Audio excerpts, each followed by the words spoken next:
Brought to you by TechnoSpark 20 series smartphones. I'm superhuman. खौफ पे तब ना पास विधायक को लेके चले गए। चाहे मणिपुर में बहन जल गई हो, रेलवे में लोगों को मार दिया गया हो, मस्जिद को तोड़ दिया जा रहा है, तो देश में न्याय नहीं हो रहा। तो न्याय की लड़ाई लड़ी जा रही है। क्योंकि देखिए अभी क्या हुआ कि उन्होंने भगवान सबको लाते हैं, लेकिन वो भगवान को लेके आ गए, है ना। उसके बाद उनको फिर डर लगने लगा कि नहीं भगवान से काम नहीं चलेगा, तो इसलिए पलटू राम को भी लेके चले हैं। अयोध्या में राम जी को लाके बैठा है, बिहार में पलटू राम को लेते हैं। तो इस वक्त हम सीमांचल क्षेत्र के किशनगंज जिले के सौदागर पट्टी मार्केट में है। ये एक बाजार है, काफ़ी दिन भर यहाँ पर चहल पहल रहती है और फिलहाल तो रमज़ान का पाक महीना भी चल रहा है, तो लोग यहाँ पर तकरीबन दिन भर ख़रीदारी करने में लगे रहते हैं। और ऐसे में चुनाव भी अब आ गया है, तो यहाँ पर हम किशनगंज में जानने की कोशिश करते हैं लोगों से कि आखिर क्या है चुनावी मिजाज, क्या कहते हैं। कुछ लोगों से बात करते हैं और जानने की कोशिश करते हैं। क्या नाम हुआ आपका भाई साहब? मेरा नाम बब्बन नाम है। बब्बन जी। बब्बन जी, अब ये बताइए क्या चल रहा है इस वक्त? आप लोग का तो रमज़ान का पाक महीना भी चल रहा है, ऐसे में चुनाव भी अब आ गए हैं, तो क्या लगता है किशनगंज का? नहीं, माहौल तो बहुत अच्छा है इस बार। हम लोग यहाँ से जो कैंडिडेट हैं अख्तर ईमान, जो ओवैसी की पार्टी से आए हैं, हम लोग उन्हीं को इस बार सपोर्ट करेंगे। और कैंडिडेट भी अच्छे हैं और बहुत अच्छे कैंडिडेट हैं किशनगंज में, और हम लोग उनको जिता के भेजेंगे लोकसभा। तो बब्बन भाई, आपने ओवैसी का जिक्र ही छेड़ दिया है। सबसे पहले तो ये बता दीजिए, ओवैसी पे तो हमेशा वो एक लेबल लग गया है कि बीजेपी की बी टीम है, वोट काटेगी और दूसरे को फ़ायदा पहुंचा देती है। नहीं, कहाँ पैदा पहुँचाई। 2019 में जो लोकसभा इलेक्शन हुआ था उसमें एमआईएम किशनगंज से एक ही सीट लड़ी थी, बाकी गठबंधन 40 सीट लड़ी थी, 39 सीट हार गई थी, मगर एक ही सीट जो कांग्रेस की जीती थी। तो लोग ये जो मनगढ़ंत बात बोलते हैं कि ओवैसी बी टीम है। ओवैसी एक ऐसी क्या नाम है टीम है, पार्टी है जो संविधान की बात करती है, और संविधान की जो बात करती है और सीमांचल के लोग उनके साथ खड़ी हुई है। ओवैसी का कुछ है मतलब यहाँ पर, मतलब एक तरीके से धाक है, उनकी धमक है यहाँ पे। 2020 चुनाव में तो वैसे 5 सीट जीता था ओवैसी की पार्टी ने। धाक है आपको लगता है? था तब ना 5 सीट जीता गया।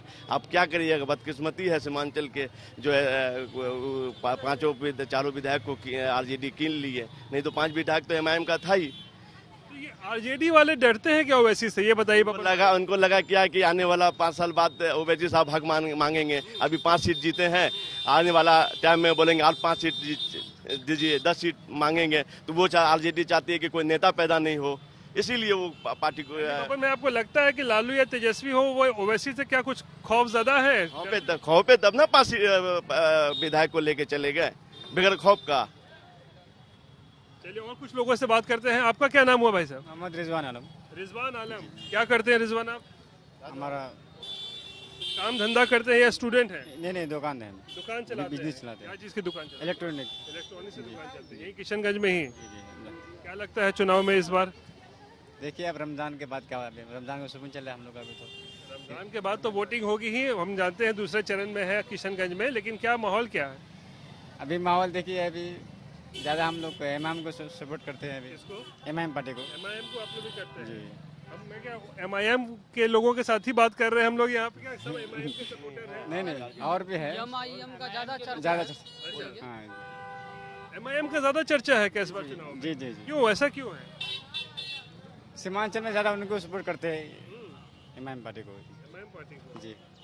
इस बार भी लगता है कि कांग्रेस का भी उम्मीदवार है, जेडीयू का भी है, तो इसमें सिर्फ एमआईएम वोट ही काटेगी या फिर आपको लगता है कि जीत भी हासिल करेगी? उम्मीद है उसकी जीत की। उम्मीद है आपको? जी। चलिए एक सब और है। आपका नाम क्या हुआ? शाहिद रब्बानी।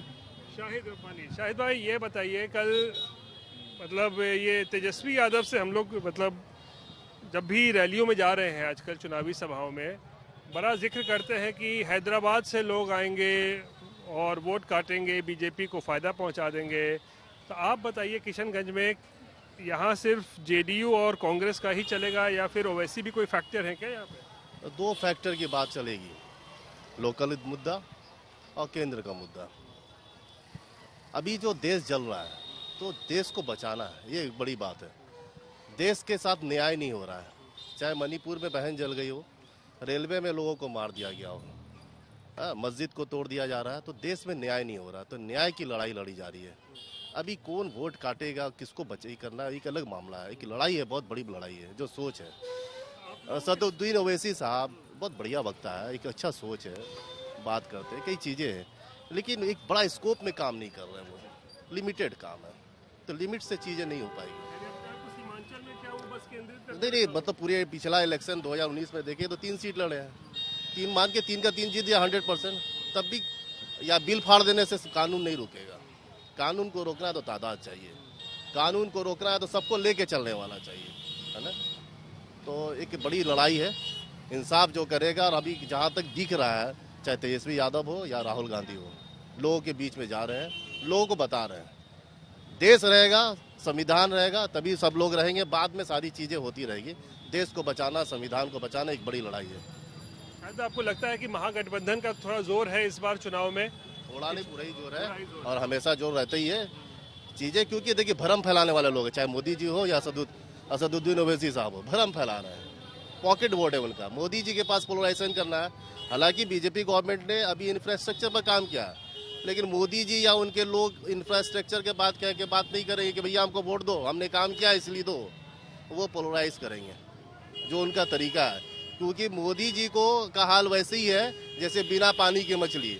मोदी जी के डिक्शनरी से वर्ड हटा दिया जाए, मंदिर, मस्जिद, टोपी, टीका, हिजाब, तो मोदी का हाल वैसे ही होगा जैसे बिना पानी के मछली का होता है। एक चीज आप बता रहे थे मोदी जी के बारे में कि उन्होंने काम कुछ किया है इंफ्रास्ट्रक्चर में। तो अब जैसे ये काम हुआ, काम दिखता है, लेकिन काम पर वोट नहीं मांगेंगे, क्योंकि उनको डर है ना, क्योंकि देखिए अभी क्या हुआ कि उन्होंने भगवान सबको लाते हैं, लेकिन वो भगवान को लेके आ गए, है ना। उसके बाद उनको फिर डर लगने लगा कि नहीं, भगवान से काम नहीं चलेगा, तो इसलिए पलटू राम को भी लेके चले हैं। अयोध्या में राम जी को लाके बैठा है, बिहार में पलटू राम को लेते हैं। तो उन समझ में आ गया हम लोग को कि ये आदमी झूठ का बीज बोया था, और साथ में झूठ नहीं, हम तो कहते हैं ये आदमी नफरत का बीज बोया था, और नफरत का बीज पेड़ बन गया, पेड़ से अब फल बन रहा है। आप देखिए रेलवे में भी लोग चल रहे थे, दाढ़ी टोपी देखा, एक रेलवे का ऑफिसर गोली मार दे रहा है, कोई मतलब नहीं है, कोई लेना देना नहीं है, क्यों मार दिया भाई आप। दिल्ली के सड़कों पे लोग नमाज पढ़ रहे थे आप, है ना, और एक पुलिस वाला आके मार रहा है, क्यों मार रहे हो भाई। तो पता चला मोदी जी जो नफरत का बीज बोए वो पेड़ बन के फल बन गया है। और आपने पलटू राम का भी जिक्र अब कर दिया, तो नीतीश जी इधर उधर जाना भी आप लोगों के लिए कोई लगता मुद्दा है? आप लोग इसको कोई मुद्दा नहीं है, नीतीश जी नो फैक्टर, एक अच्छे लीडर थे, बिहार को अच्छा सजा रहे थे और अच्छी टीम बना के काम कर रहे थे।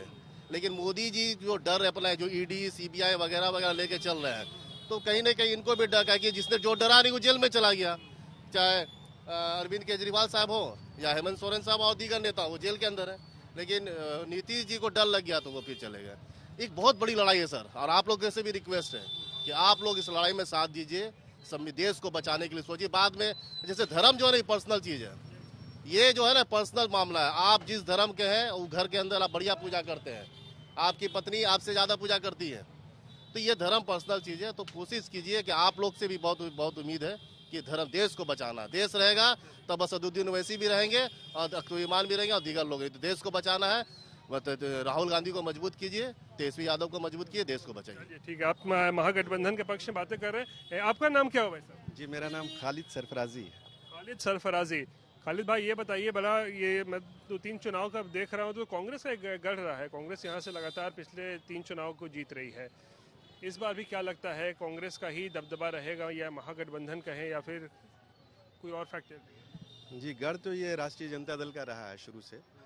हमारे यहाँ सबसे पहले माननीय तस्लीमुद्दीन साहब यहाँ से सांसद थे और कई टर्म सांसद रहे।